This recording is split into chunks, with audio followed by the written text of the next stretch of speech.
Imagine two friends. Both speak French.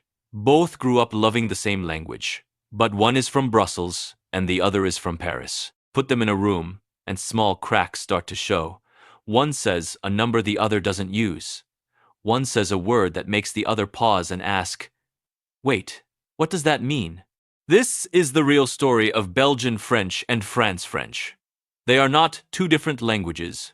A person from Belgium and a person from France understand each other completely. No translator needed. No confusion in the big picture. But under that surface, small differences hide everywhere in numbers, in everyday words, in grammar habits, in the way words sound coming out of the mouth. These differences didn't appear by accident. They grew out of history. Belgium sits in the middle of three languages, French, Dutch, and German, and that mix shaped the French spoken there. France, on the other hand, built one strong, standard version of French, centered around Paris, and pushed it across the whole country. So today, we are going deep, not just skimming the surface. We're breaking down exactly where Belgian French and France French split apart, starting with the very first and easiest difference to notice.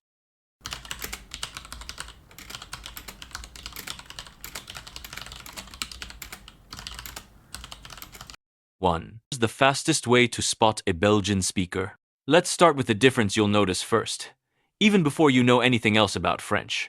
Numbers. In France, counting from 70 onward gets strange fast. 70 is 70, which literally means 60-10. 90 is even stranger, 4-20-10, meaning 4-20-10. Yes, France still counts in a way that goes back centuries, using a base 2-0 system left behind by old Celtic and Viking influence. It's confusing for many French learners, and even some French native speakers find it a bit clunky. Belgium took a simpler road. 70 becomes septante. 90 becomes nonante. Clean. Direct. No need to do math in your head just to say a number.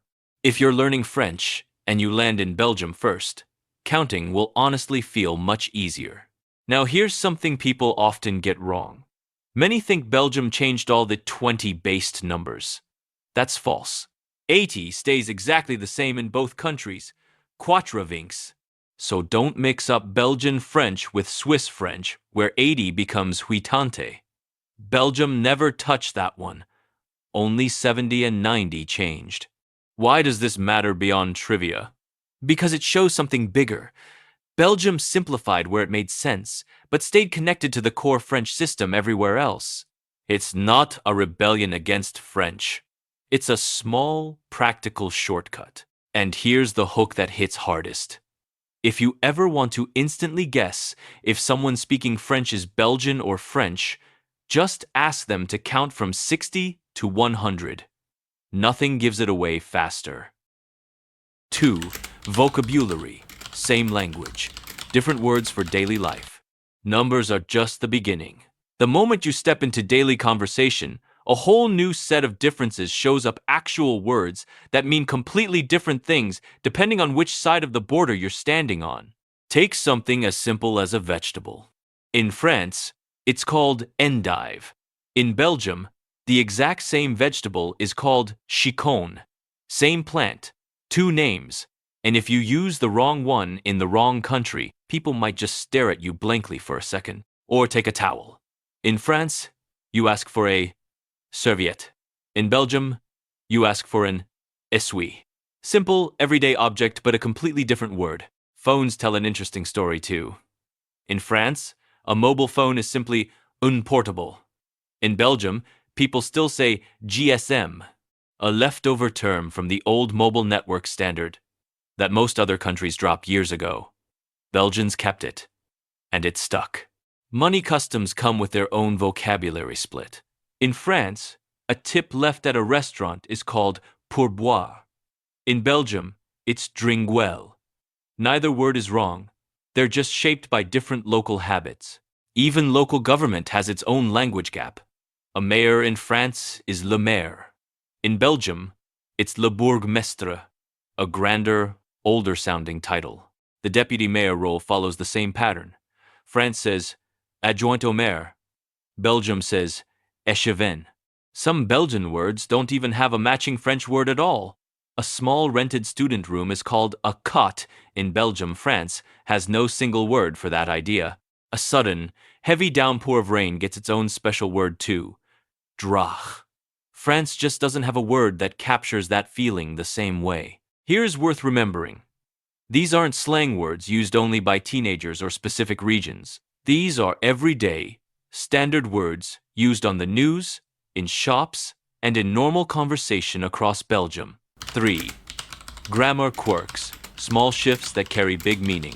Grammar is usually the last place people expect a language to change between two countries.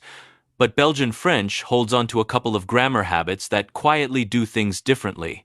The biggest one involves the word savoir. In France, savoir means to know how to do something. If someone can't come to an event, they'd say, je ne peux pas venir, using pouvoir, meaning to be able to. In Belgium, that sentence changes shape. A Belgian might say, je ne sais pas venir, using savoir instead of pouvoir, even though the meaning is exactly the same. I can't come. To French ears, this sounds slightly unusual at first, because in France, savoir is reserved strictly for skills and knowledge, not general ability. But in Belgium, thanks to years of contact with Dutch, the word stretched to cover both meanings. The second grammar habit is even more charming. Belgians often end sentences with the phrase une fois. Literally, that means one time. But it doesn't actually mean that at all. It's a small, soft filler word added at the end of a sentence, almost like a gentle nudge. If a Belgian says viens une fois, they're not asking you to come exactly one time. They're really just saying, come on then. Or, just come already. This phrase comes directly from Flemish sentence patterns, where similar small words get added at the end of sentences for emphasis or softness. France French has absolutely no equivalent phrase like this. If you hear une fois tacked onto random sentences, you are, without a doubt, listening to Belgian French. Here's the hook that ties it together. Grammar rarely changes between dialects of the same language, but when it does, it says a lot. These two small shifts show exactly how deeply Belgium's multilingual environment shaped its version of French, right down to sentence structure itself. 4. Pronunciation and accent. The sound that gives it away instantly. Even before you catch a single word, you can often tell Belgian French from France. French just by the sound of it. This is the part native speakers notice immediately, even if they can't always explain why. Start with nasal vowels. French has several nasal sounds vowels pronounced through the nose. In Belgium, two of these sounds stay clearly separate. Brun and brin sound different from each other. In most of France, especially in and around Paris, these two sounds have merged into one, so a word that used to sound distinct now sounds the same to most French ears. Belgium simply held on to the older, more distinct pronunciation. Vowel length works the same way. Belgian French keeps a real difference between long and short vowel sounds. Take the words maître and maître. In Belgium, you can hear the length difference. Clearly one vowel stretches longer than the other. In France, that distinction has mostly disappeared, and both words can sound almost identical. Then there's the rhythm of speech itself. Belgian French tends to rise and fall more, giving it a musical, almost sing-song quality. This didn't happen randomly. It comes from centuries of contact with Dutch and Flemish, which shaped how sentences flow and where the emphasis lands. France French, especially the Parisian standard, sounds flatter and faster by comparison. This difference in rhythm has actually become a running joke in France. The French often describe the Belgian accent as slow and a little sing-song, and they've built an entire genre of humor around it, called Blagues Belges, Belgian jokes. These jokes usually paint Belgians as slow-witted, similar to how some cultures joke about dumb blonde stereotypes. It's not based on any truth about intelligence, it's purely based on how the accent sounds to French ears. Most Belgians take it in stride, laugh along, or fire back their own jokes about the French, What's interesting is that none of these pronunciation differences make communication difficult. A Belgian and a French person understand each other instantly, no real effort needed. The differences are more like an accent within the same language, similar to how someone from Texas sounds different from someone in London, while both speak English fluently. So the accent isn't just a technical detail for linguists. It's tied to identity, humor, and even national stereotypes, proof that pronunciation alone can carry cultural weight far beyond just how a word sounds. 5. Food.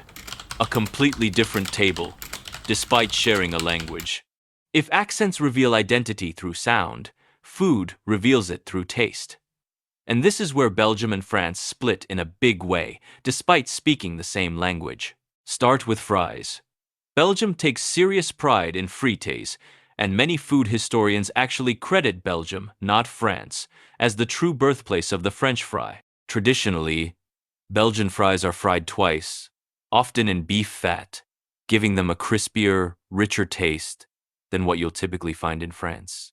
And the sauces served alongside them go far beyond ketchup. Think Andalous, a spiced mayonnaise, based sauce, or samurai, a spicy mayo blend. These sauces are a normal part of Belgian food culture, and most French people wouldn't recognize half of them. Drinks follow the same pattern. France is built around wine and terroir, the specific soil, climate, and region that shapes a wine's character. Belgium, on the other hand, is a beer nation through and through. Trappist beers, brewed by monks in abbeys like Chimay, Orval, and Westmalle, are internationally respected. Belgium also produces lambic and goose beers, made through spontaneous fermentation, a technique almost unique to the Brussels region. These aren't casual drinks, they're deeply tied to Belgian tradition and craftsmanship. Chocolate tells a similar story. Belgian pralines, made famous by houses like Neuhaus, Godiva, and Leonidas, follow their own distinct chocolate-making tradition, separate from French chocolate styles. And then there are waffles, a completely Belgian specialty. The Liège waffle is dense, chewy, and caramelized from sugar pearls baked right into the dough. The Brussels waffle is lighter, crisper, and rectangular, often topped with powdered sugar or fruit. France simply doesn't have a waffle culture that compares. Belgian signature dishes carry this identity even further. Carbonade flamande, beef slowly stewed in beer, and moules frites, mussels served with a mountain of fries, are both proudly Belgian, with no true French equivalent.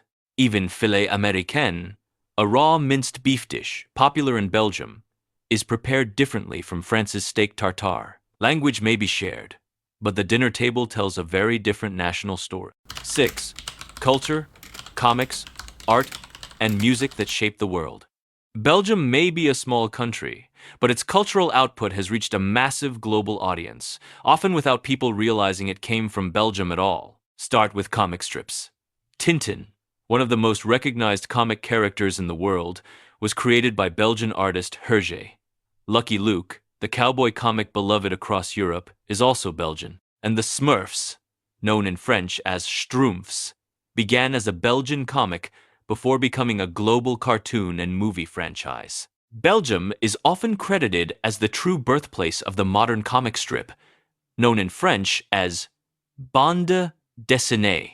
This isn't a small claim. Belgium treats comic art with the same seriousness France gives to literature, and it's a massive source of national pride. In fine art, Belgium gave the world René Magritte, one of the most important surrealist painters in history. His strange, dreamlike paintings, men in bowler hats, floating objects, impossible scenes are instantly recognizable worldwide, and he remains a defining figure of the surrealist movement. Separate from France's own art history, music tells a similar story. Jacques Brel, widely considered one of the greatest French-language singer-songwriters of all time, was Belgian, not French. His songs shaped an entire generation of French chansons, even though he wasn't French himself. That tradition continues today with Stromae, a modern Belgian artist who blends French lyrics with electronic beats and African musical influences, creating a sound that feels distinctly Belgian, not French. Put together, these three areas show something important. Belgium doesn't just speak French differently. It has shaped global comic art, fine art, and music in ways that stand completely on their own, separate from France's own cultural legacy. 7. Politics. A different kind of country entirely. Language differences often come from something deeper, and in this case, it's politics. Belgium and France may share a language, but they are built on completely different political systems, and that difference shapes daily life in ways language alone can't explain. France is a centralized, unitary republic. Power flows from Paris outward. Decisions are made at the national level, and the country operates under one clear administrative structure. This centralization is actually part of why France French became so standardized. The same government, schools, and media pushed one version of the language across the entire country for centuries. Belgium works in the opposite direction. It's a federal constitutional monarchy, meaning power is split between different regions and language communities rather than concentrated in one capital. Belgium is officially divided into 3 regions: Flanders, Wallonia, and Brussels, and 3 language communities: Dutch-speaking, French-speaking, and German-speaking. The French-speaking side has its own official body, called the Fédération Wallonie-Bruxelles, which governs matters like education and culture specifically for French speakers in Belgium. This isn't just paperwork. It reflects real, ongoing tension inside the country. Belgium has a well-known linguistic and political divide between the Flemish-speaking north and the Walloon, French-speaking south. This divide is sometimes called Belgium's language border, and it has led to serious political disputes over the years, including disagreements about funding, representation, and even national identity itself.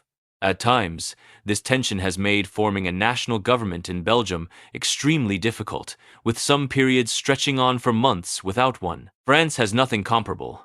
While France does have regional identities and languages, Breton, Occitan, Corsican, none of them create the kind of structural political divide that exists in Belgium. French, in France, remains the unquestioned national language, with no competing official language sharing power at the same level.